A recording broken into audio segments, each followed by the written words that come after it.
zakat, karena kita sebagai bank syariah wajib bayar zakat. Itu yang kami sampaikan. Terima kasih. Wassalamualaikum warahmatullahi wabarakatuh. Waalaikumsalam warahmatullahi wabarakatuh. Bapak Ibu sekalian, saya tidak perlu menarik kesimpulan untuk sementara, tapi lebih baik saya pikir kita membuka sesi diskusi tanya jawab.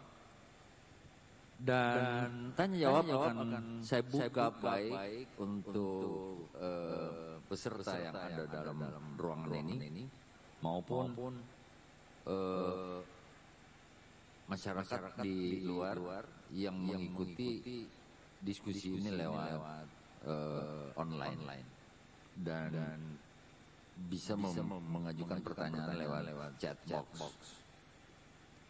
Nanti dipandu oleh operatornya untuk menampilkan pertanyaan di layar monitor ini. Yang secara langsung ada yang ada satu. Tolong mic-nya. Nanti kalau berganti pembicara nanti mic-nya diganti ya. Oke. Silakan. Saya persilakan. Ya. Baik, makasih. Bismillahirrahmanirrahim. Assalamualaikum warahmatullahi wabarakatuh. Selamat saya hormati Wakil Ketua Komisi 9 DPR RI Bapak Amir Uskara, saudaraku. Yang saya hormati Ketua JK Pak Wimbo, yang saya hormati Bapak Gubernur Provinsi Sulawesi Selatan Pak Andi Sudirman, Wakil Direktur Bank Syariah Pak Ngatari, dan Pak Surui. Baik, yang pertama untuk Pak Amir Uskara sebagai wakil kami di Sulawesi Selatan di DPR RI.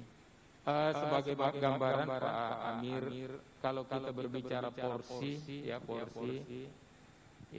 negara kita ini membagi APBN Jawa dan Bali itu kurang lebih 60% Pak Amir.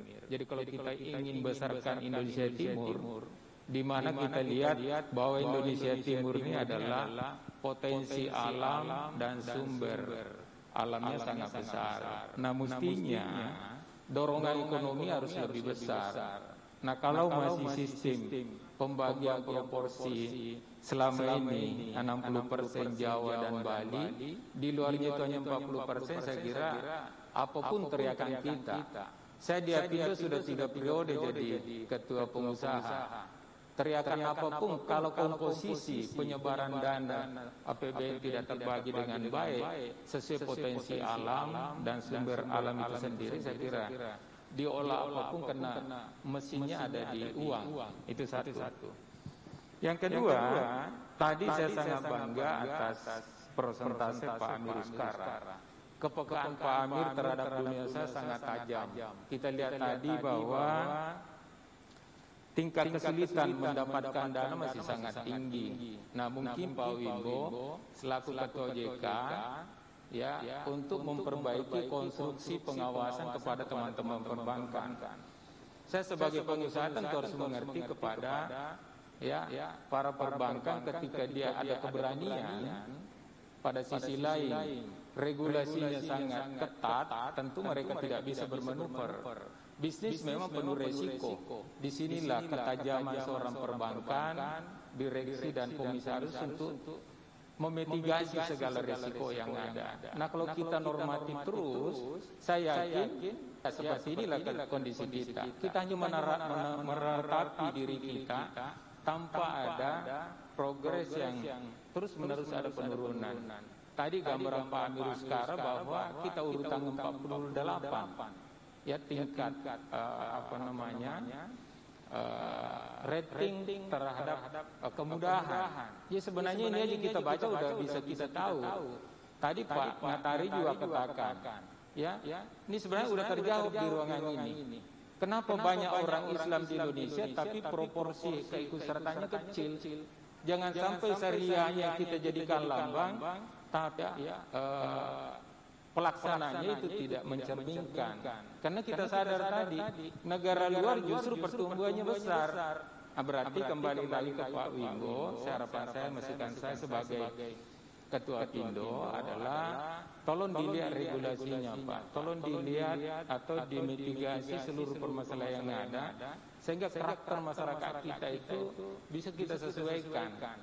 Karena kalau kita takut karena adanya bahaya, ini tidak akan bisa kita berkembang.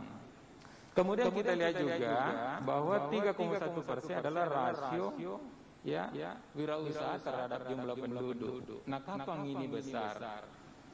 Tanpa ada pembinaan dari teman-teman perbankan, saya kira tidak bisa terangkat. Kalau kita mau milih yang baik dan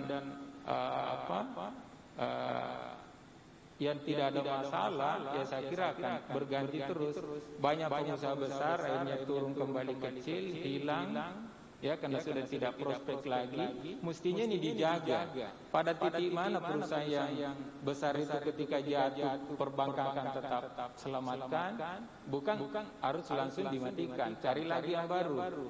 Ini yang saya lihat berulang terus. Nah, olehnya itu dalam pertemuan hari ini sangat strategis sekali, karena seluruh stakeholder ada di sini. DPR RI sudah ada Pak Amirul sekarang, ya selalu berpikir bagaimana Indonesia Timur sebagai hub yang dikatakan Pak Gubernur tadi sesuai kriteria udah masuk. Nah, pertanyaannya apa yang perlu kita buat bersama? Nah, saya kira udah lengkap. Saya kira ini dulu yang saya ingin sampaikan, karena pokok masalah ada pada apa yang kita sudah bicarakan tadi. Demikian lebih dan kurangnya, mohon maaf. Makasih. Assalamualaikum warahmatullahi wabarakatuh. Salam. Saya simpan dulu. Saya belum serahkan untuk dijawab. Silakan Pak Wali Kota. Pak Dhani Pomanto, silakan. Tolong mic-nya. Silakan Pak, langsung. Terima kasih Pak Andi Surudi. Lahirnya Bank Syariah Indonesia saya kira harus menjadi solusi tentang banyak hal yang menjadi persoalan perbankan, terutama bagaimana kita bisa mengangkat ekonomi lemah menjadi bagian penting dari pertumbuhan ekonomi kita. Kenapa? Yang kalau saya lihat fenomena di perbankan adalah itu tadi, kemudahan memperoleh kreditnya. Sekarang kan kita sudah mulai membangun big data. Makassar sendiri kemampuan untuk kredit misalnya dalam tingkatan tertentu. Tidak usah lagi kita tanda tangan begitu banyak surat-surat. Untuk bagi orang kecil itu mengerikan Pak. Sangat mengerikan. Lebih banyak kertasnya ditanda tangan daripada uang yang akan diterima sebagai kredit. Nah, saya kira dengan positioning big data seperti ini, dan insya Allah Makassar mengambil sebuah momen karena pandemi ini, kita akan segera menghibridisasi ekonomi kita mulai ekonomi kecil.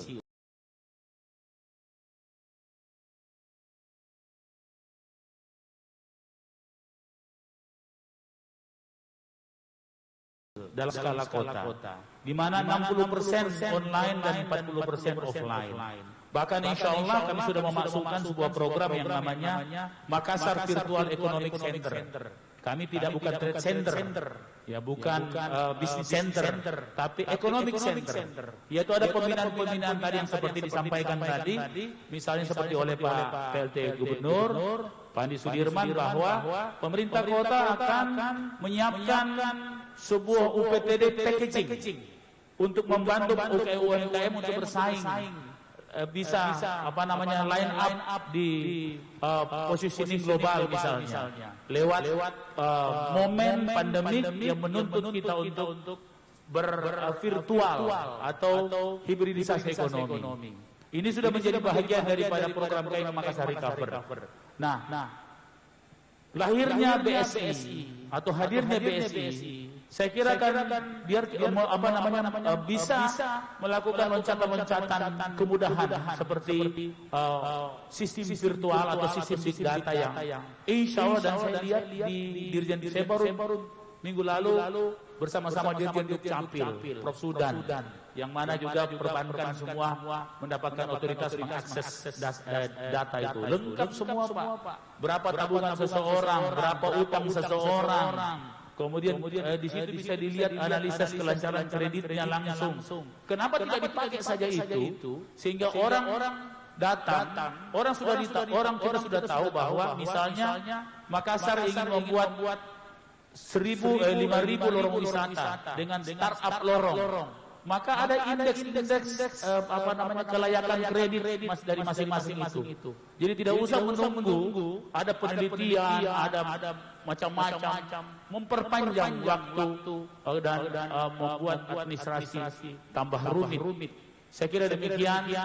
Mudah-mudahan ini pertemuan ini bisa menghasilkan resolusi dari kesulitan kita dan momen pandemi yang harus kita bervirtual menjadi momen yang sangat strategis untuk kita rebound untuk menuju ekonomi. Makassar itu terkontraksi cukup besar dari 8,79 menjadi minus 1,27 walaupun di atas rata-rata nasional, tetapi dan kami yakin kita bisa rebound kembali apalagi hari ini dengan diskusi hari ini bisa menghasilkan hal-hal yang bisa mempercepat penyaluran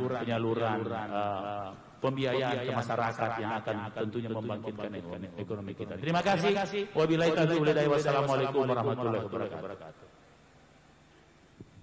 Waalaikumsalam warahmatullahi wabarakatuh.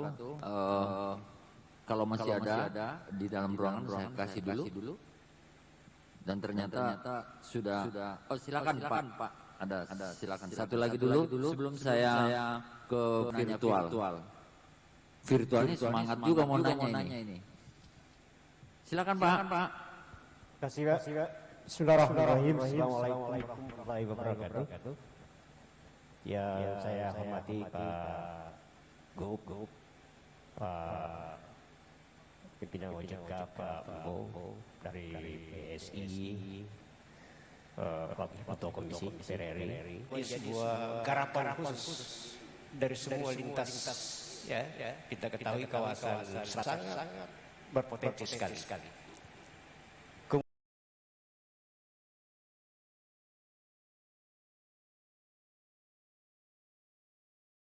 Kemudian ada kawasan Teluk Bone.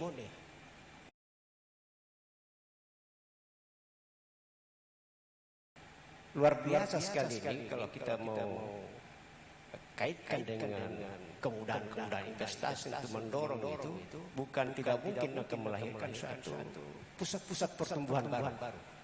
Nah ini belum dalam strategi optimalisasi pembangunan kawasan. Yang kedua, soal bagaimana percepatan peningkatan literasi dan inklusi keuangan syariah. Pak Bimbo sebagai ini tentu banyak mengarahkan kami. Saya kebetulan salah satu anggota MES dan Pak Gop sebagai ketua umumnya memberi peran strategis untuk percepatan ini.